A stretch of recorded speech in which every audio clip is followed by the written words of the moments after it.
ఎప్పుడైనా కాలం ఎటు మారుతుందో ఎవరికి తెలియదు. ప్రజలు అన్నీ గమనిస్తూనే ఉంటారు.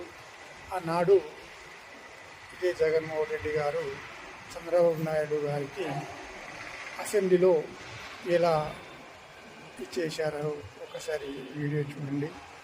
ఇప్పుడు నేనే ఇదని విర్రవెగిపోకండి. నేను స్టేట్మెంట్ ఇవ్వాలంటే కూడా మీరు ఇవ్వలేకుండా చేశారు కాబట్టి బాధ లేదు. మళ్ళీ చెప్తున్నా, ముఖ్యమంత్రి ఈ హౌస్ కు వస్తాను తప్ప అదర్వైజ్ నాకు ఈ రాజకీయాలు అవసరం లేదు. ఇది గౌరవ సభ కాదు.